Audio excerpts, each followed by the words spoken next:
You may have heard Republicans refer to their tax plan as middle-class tax relief. Middle-class tax relief to millions of middle-class families.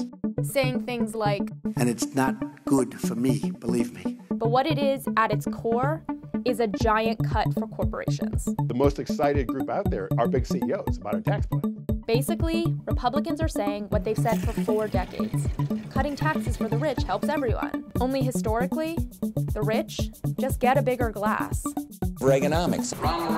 Ronald Reagan. We often hear about the Reagan tax cuts. But Reagan actually raised taxes multiple times throughout his presidency to offset the huge deficit that his tax cuts created. The new tax reform will raise in 3 years about, as I say, $99 billion. Then, in 1993, President Clinton increased taxes on high earners. Those who have the most contribute the most. And the 90s saw the longest sustained growth in U.S. history.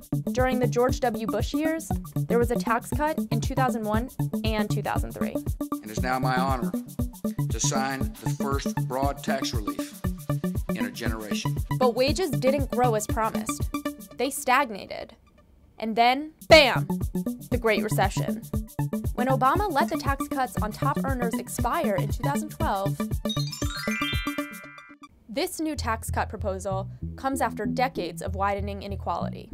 Today, the top 1% of American earners owns nearly 40% of the wealth, almost twice as much wealth as the bottom 90% owns. Over 4 decades, tax cuts have not increased job growth. But Trump and the GOP want to make that inequality worse anyway. No matter what else might change, there is one thing that the president refuses to budge on. We will reduce the corporate tax rate to no higher than 20%. To pay for this corporate tax cut, Republicans plan to repeal the Affordable Care Act's individual mandate, which will basically collapse the private healthcare market.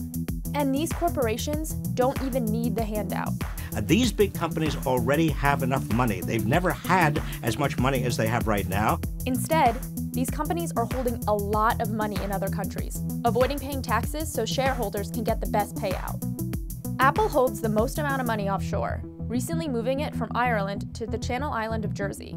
Apple is joined by other Fortune 500 companies, which keep their money in Bermuda, the Cayman Islands, the British Virgin Islands, the Netherlands, Singapore, Luxembourg, Switzerland.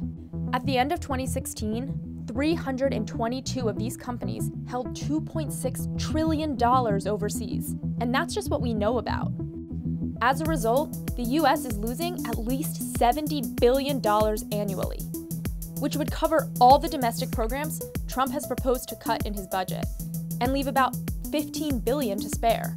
What we know is that corporations are flush with cash right now, and they are not giving it to their employees. Wages are absolutely stagnant for most people. If they were going to make investments, if they needed to make investments, they would make them already. And they've basically admitted that themselves. Do you plan to increase investment, your company's investment, capital investment? Just a show of hands, the tax reform goes through? Okay. Why aren't the other hands up?